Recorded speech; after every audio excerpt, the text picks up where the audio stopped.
بسم الله الرحمن الرحيم.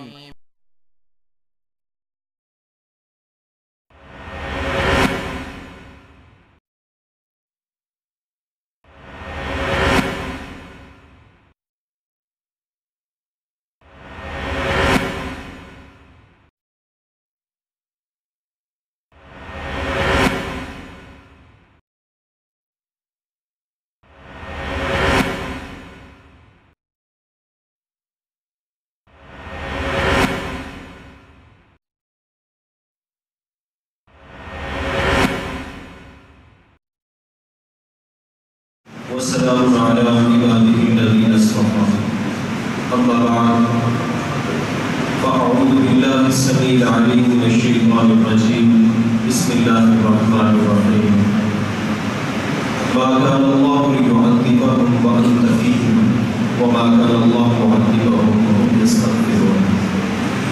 احباب وقار، آج نماز تراویح میں آپ نے سورہ انفال مکمل سماعت فرمائی ہے، جو 9ویں پارے کے آخر سے شروع ہو کر 10ویں پارہ میں اختتام پذیر ہوتی ہے، اور اس کے بعد سورہ انفال کا آغاز ہوتا ہے.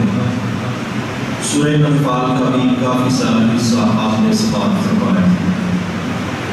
آج میں کچھ گزارشات سورہ انفال کے حوالے سے کروں گا. سورہ انفال 75 آیات اور 10 رکوع کے اوپر مبنی ہے، اور یہ سورہ مبارکہ مدنی ہے. انفال نفل کی جمع ہے.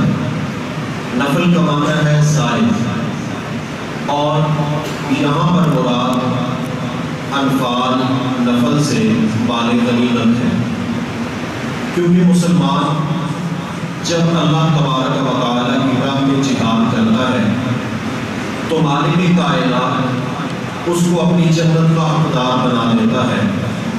جنت کا حقدار ہونے کے ساتھ ساتھ اس کو یہ مال غنیمت اضافی اور زائد مل جاتا ہے. اس بنا پر اس کو نفل کہتے ہیں. یہ سورہ مبارکہ جس عنوان پر مبنی ہے وہ عنوان جہاد اور غزوہ بدر ہے. اس سورہ مبارکہ میں جو بات کی گئی ہے وہ اس حوالے سے ہے کہ پہلے سورہ اعراف میں اور سورہ انعام میں یہ بیان ہو چکا کہ مشرکین عقیدے کے لحاظ سے، سوسائٹی کے لحاظ سے، اخلاقیات کے لحاظ سے، کردار کے لحاظ سے پلید ہے، اور وہ اس قابل نہیں کہ بیت اللہ کے سرپرست بن سکے. مَا كَانَ صَلَاتُهُمْ عِندَ الْبَيْتِ إِلَّا بُكَاءً وَتَصْدِيَةً. ان کی نماز کیا ہے بیت اللہ میں؟ سیٹی بجانا، تالی بجانا، شور شرابہ، یہ ان کی نماز ہے، یہ ان کی عبادت ہے. ان کی مشرکین مکہ کی تالی، آج کل کی ایک قوم ہے صبح صبح ان کی عبادت بھی تالی سے شروع ہوتی ہے، جسے قوالی کہتے ہیں. حضرات گرامی، مالک کائنات نے فرمایا کہ ان کی فطرت، ان کی سوسائٹی، ان کی اخلاقیات، ان کا کردار اور ان کی عبادت جو کچھ یہ سمجھتے ہیں اس سے ثابت ہوتا ہے کہ یہ انتہائی غلیظ اور نجس ہے، اور اللہ کے پیارے گھر بیت اللہ کے والی اور سرپرست بننے کے یہ اہل ہی نہیں. پھر کیا کرنا ہے؟ پھر سورہ انفال میں اللہ تبارک و تعالی نے ایمانداروں کو جہاد کی طرف راغب کیا. پروردگار عالم نے جہاد پہ ابھارا ایمانداروں کو، اور جہاد کی رویداد میں چند کمزوریاں جو مسلمانوں کی تھیں ان کا ذکر بھی ہوا. اور پھر غزوہ بدر اللہ تبارک و تعالی نے اس کی وضاحت اور اس کی طرف اشارات بھی اس سورہ مبارکہ میں فرمائے۔ سب سے پہلے تو مشرکین مکہ جو بیت اللہ کا غلاف پکڑ کر کہتے تھے کہ اللہم ان کان ھذا هو الحق من عندک فامطر علینا حجارۃ من السماء۔ ابو جہل نے بیت اللہ کا غلاف پکڑا اور کہنے لگا اے اللہ یہ دین جو محمد لے کے آئے ہیں صلی اللہ علیہ وسلم، اگر یہ تیری طرف سے حق ہے تو ہمارے اوپر پتھروں کی بارش برسا۔ اتنی بے وقوفی ہے، یہ نہیں کہا کہ ہمیں ہدایت ہے، بلکہ اگر یہ حق ہے تو ہمارے اوپر پتھروں کی بارش برسا۔ اللہ تبارک و تعالی نے جواب دیا وما كان الله ليعذبهم وانت ما كان الله ليعذبهم وانت فيهم وما كان الله معذبهم وهم يستغفرون۔ فرمایا کہ پہلے تم بدمعاشی کرتے رہے، پیغمبر کی تردید کرتے رہے، امام کائنات کو ظلم و ستم کا نشانہ بناتے رہے، میرے پیغمبر کی مخالفت کرتے رہے، امام کائنات کے اصحاب کو اذیت کا نشانہ بناتے رہے، لیکن اس کے باوجود تمہارے اوپر عذاب نہیں آیا، میری طرف سے کوئی ایسا عذاب نہیں آیا کہ میں سب کو تباہ و برباد کر دوں۔ کیا وجہ تھی؟ اس کی وجہ یہ تھی کہ تمہارے اندر میرا محبوب موجود تھا صلی اللہ علیہ وسلم، میرا پیغمبر موجود تھا، امام کائنات موجود تھے، اور اللہ تبارک و تعالیٰ فرماتے ہیں وَمَا كَانَ اللَّهُ لِيُعَذِّبَهُمْ وَأَنْتَ فِيهِمْ، جہاں میرا پیغمبر موجود ہو وہاں میرا عذاب نہیں آتا۔ اور دوسری بات، اللہ تبارک و تعالیٰ اس وقت تک بھی کسی قوم کو عذاب میں مبتلا نہیں کرتے جب تک کہ وہ قوم اللہ سے استغفار کرتی رہے، توبہ کرتی رہے، بخشش طلب کرتی رہے۔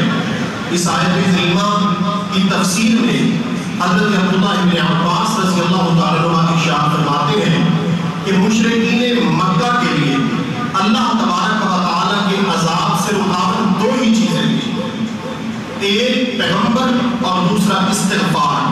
پیغمبر چلے گئے، استغفار کا دروازہ قیامت تک کھلا ہے، لوگوں کے لیے استغفار کر کے یہ اللہ کے عذاب سے اپنے آپ کو بچا سکتے ہیں۔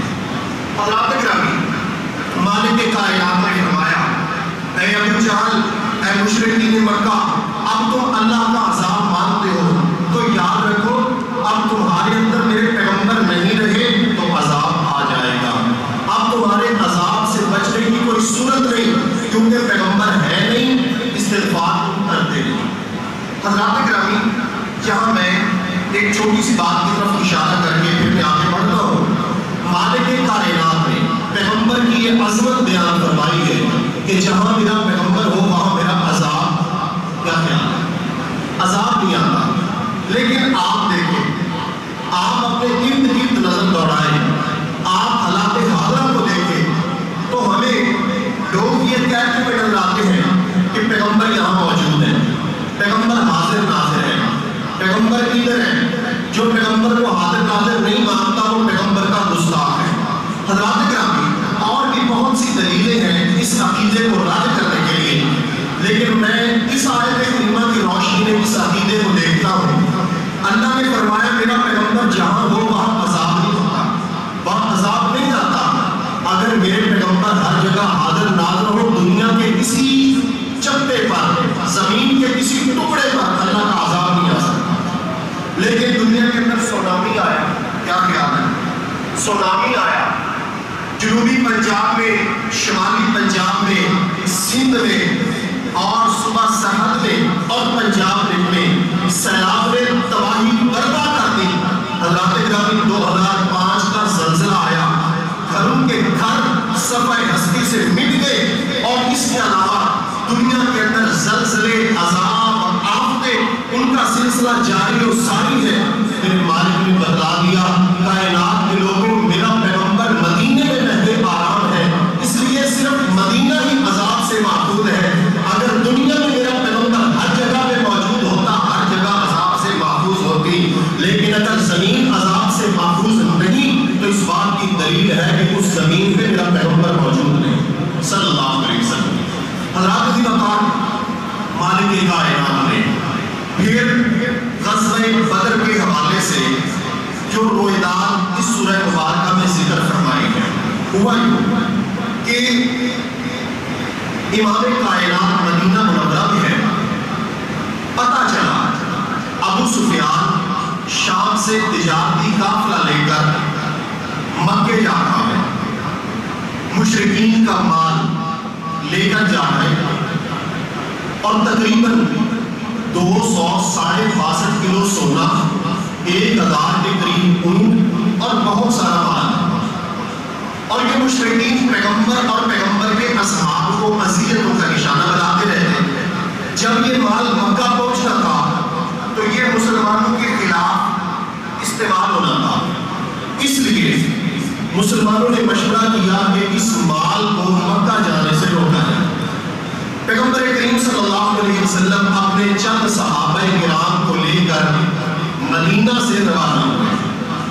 میرے پیغمبر کے ساتھ چند صحابہ ہیں، 313، 314، 315 یا 317 مختلف تعداد آتی ہے۔ امام کائنات علیہ السلام کے ساتھ یہ صحابہ ہیں، اور 2-3 سواریاں پیغمبر کریم صلی اللہ علیہ وسلم کے ساتھ، ہتھیار نہیں ہیں، آپ علیہ السلام روانہ ہو گئے۔ ادھر ابو سفیان کو بھی علم ہو گیا کہ میرا تعاقب ہو رہا ہے، اس نے اپنا پیغام مکے میں بھیج دیا۔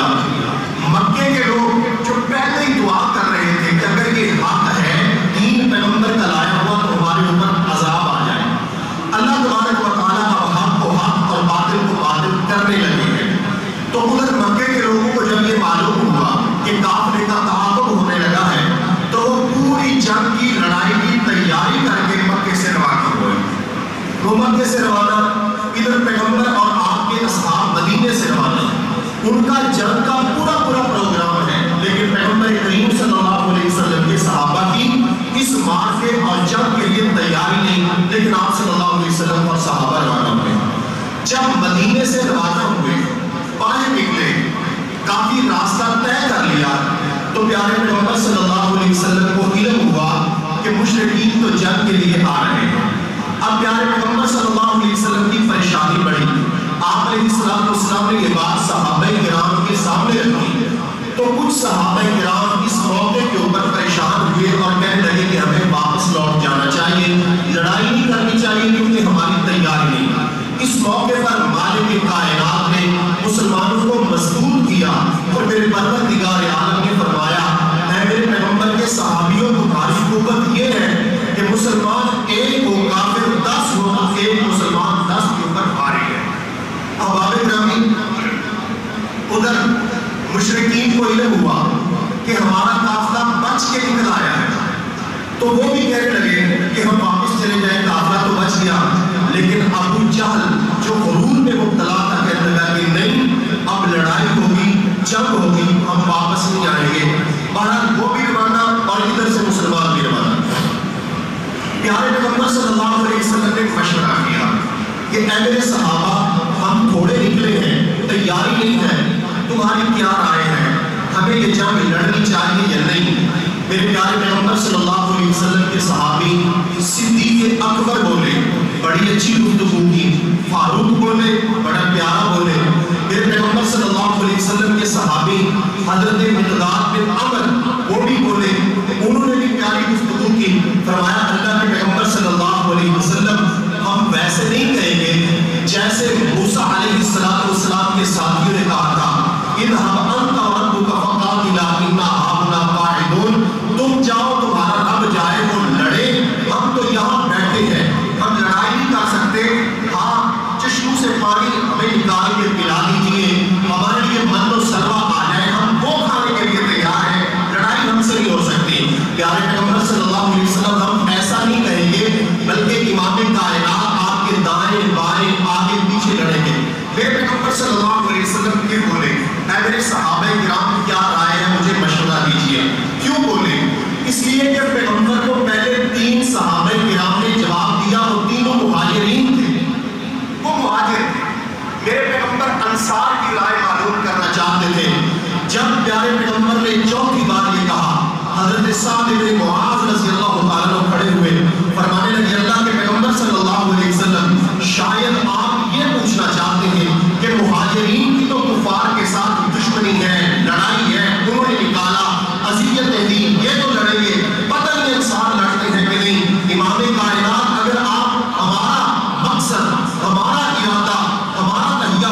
چاہتے ہیں تو پیغمبر کریم ہمارا ارادہ، ہمارا تہیہ اور ہمارا عزم یہ ہے، امام کائنات آپ ہمیں حکم دیں، ہم سمندر میں گھوڑے ڈالنے کے لیے تیار ہیں۔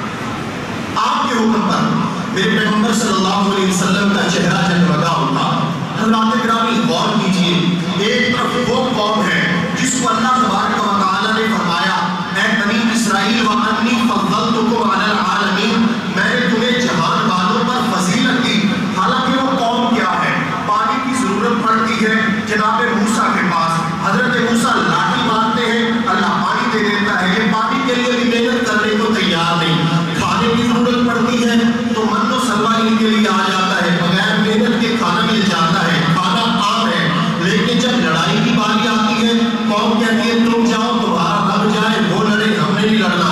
حضرات کرام ایک طرف یہ قوم ہے، لیکن حضرت موسیٰ کی صحبت کی وجہ سے میرے رب ذوالجلال نے فرمایا وَأَنِّي فَضَّلْتُكُمْ عَلَى الْعَالَمِينَ، تمہارے دور کے جتنے لوگ ہیں میں نے ان پر فضیلت دی تمہیں۔ لیکن دوسری طرف دیکھیں وہ قوم جن کو صحبت مصطفیٰ کی ملی، وہ قوم کہ جب بھوک کی باری آتی ہے، کھانے کی باری آتی ہے، وہ یہ نہیں کہتے ہمارے لیے من و سلوہ آ جائے، بلکہ پیٹ کے اوپر پتھر باندھ کر پیغمبر کے ساتھ لڑنے کے لیے تیار ہیں۔ حضرات گرامی جب پانی کی باری آتی ہے یہ نہیں کہتے پیغمبر آپ پتھر کے اوپر لاٹھی مار کر ہمارے لیے پانی جاری کر دیں، بلکہ کئی دن اور راتوں کا سفر کر کے پیغمبر کے لیے پانی تلاش کر کے لاتے ہیں۔ حضرات گرامی تیسری بات جب لڑنے کی بات آتی ہے کہتے ہیں پیغمبر کریم پیچھے نہیں ہٹیں گے، دائیں لڑیں گے، بائیں لڑیں گے، آگے لڑیں گے، پیچھے لڑیں گے۔ پیغمبر کریم حکم دے پانی میں گھوڑے ڈالنے کے لیے تیار ہے۔ اندازہ لگائیے محمد کریم کی صحبت کی وجہ سے اس قوم کی عظمت کیا ہوگی، اس قوم کی شان کیا ہوگی۔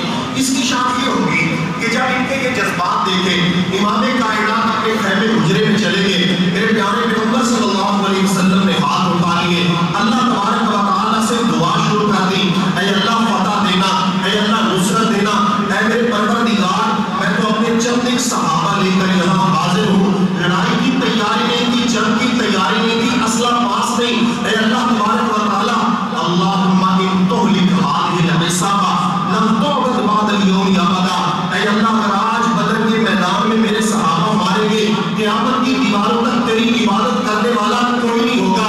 میرے پیغمبر نے بتلا دیا کائنات کے لوگوں قیامت کی دیواروں تک اگر اذان باقی رہے گی تو صحابہ کی وجہ سے، نماز باقی رہے گی تو صحابہ کی وجہ سے، عبادت باقی رہے گی تو صحابہ کی وجہ سے، توحید باقی رہے گی تو صحابہ کی وجہ سے، سنت باقی رہے گی تو صحابہ کی وجہ سے، دین باقی رہے گا تو صحابہ کی وجہ سے۔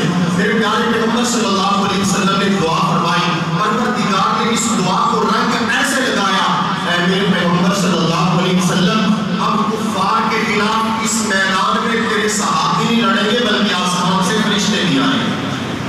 فرشتے آسمان سے اترے اور 5000 فرشتے اللہ تبارک و تعالیٰ نے اتارے صحابہ کرام کی نصرت و مدد کے لیے۔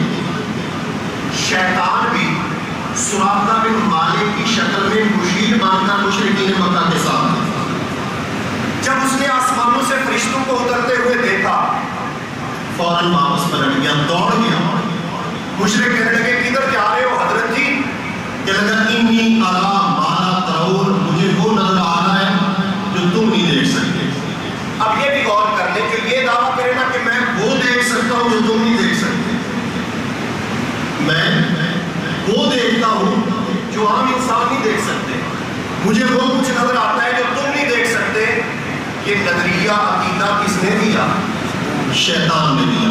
انی ارا ما لا ترون، جو انسان نہیں دیکھ سکتے میں وہ دیکھ رہا ہوں، اور یہ نظر آیا شیطان کو۔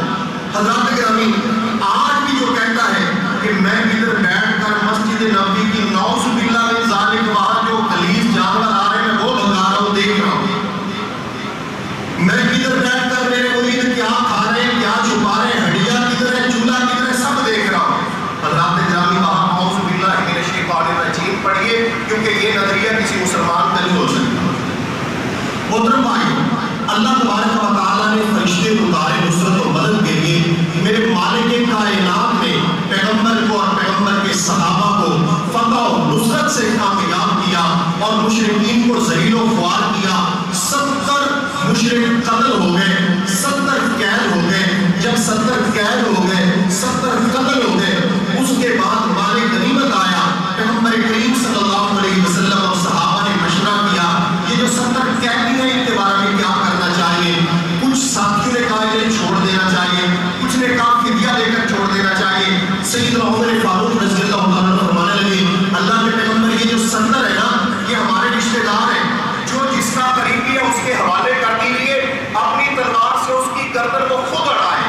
حضرات گرامی میرے پیارے پیغمبر صلی اللہ علیہ وسلم نے نرمی والا معاملہ اپنایا, لیکن اللہ تبارک و تعالی نے بعد میں فرمایا اے میرے محبوب صلی اللہ علیہ وسلم مجھے وہی رائے پسند تھی جو عمر کی رائے تھی. لیکن پہلے اللہ تبارک و تعالی نے یہ فیصلہ گزر چکا کہ میں نے بدر والوں کو معاف کر دیا. اگر یہ فیصلہ پروردگار کا نہ گزر چکا ہوتا یا یہ فیصلہ گزر چکا کہ فدیہ لو تمہاری مرضی, قتل کرو تمہاری مرضی, یا بغیر فدیے کے چھوڑ دو تمہاری مرضی, یہ تینوں آپشن میرا پروردگار پہلے نہ دے چکا ہوتا تو آسمان سے بہت بڑا عذاب تمہیں آ لیتا. میرے پیغمبر نے فرمایا میرے صحابہ اگر ہمارے اس فیصلے کے نتیجے میں آسمان سے عذاب آ جاتا سوائے عمر کے کوئی باقی نہ رہے. حضرات گرامی یہ عظمت و شان سیدنا عمر فاروق رضی اللہ تعالیٰ عنہ تھی. تو محترم بھائیوں اس موقع پر پھر اللہ تبارک و تعالیٰ نے مسلمانوں کو مال غنیمت بھی عطا فرمایا تو اس کی تقسیم بھی بیان فرمائی.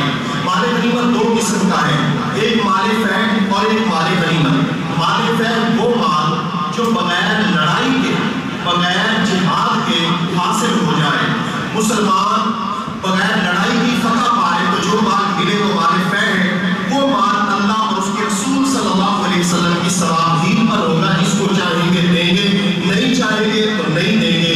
مسلمانوں کے جن مقدار پہ خرچ کرے وہ ان کی ثواب دے. باقی رہ گیا مال غنیمت جو لڑائی قتال اور جہاد کے بعد حاصل ہوا تو اس کا 5واں حصہ بھی اللہ اور اس کے رسول کی ثوابین پر ہوگا اور 4 حصے مجاہدین میں تقسیم ہوں گے. حضرات گرامی غزوہ بدر میں کفار کو شکست دینے کے بعد پھر مالک کائنات نے فرمایا اگر تم رک جاؤ واپس آ جاؤ پیغمبر پہ ایمان لے آؤ یہ تمہارے لیے بہتر ہے. وَإِن تَعُودُوا نَعُودْ, اور اگر تم دوبارہ اسی سرکشی کو اپناؤ گے اللہ تبارک و تعالیٰ فرماتے ہیں ہم پھر دوبارہ یہی حال کریں گے جو بدر کے میدان میں ہوا. اللہ تبارک و تعالیٰ سے دعا ہے اللہ تعالیٰ ہر موقع پر مسلمانوں کو نصرت اور مدد سے اور اپنی رحمت سے سرفراز فرمائے. آمین ثم آمین. وأقول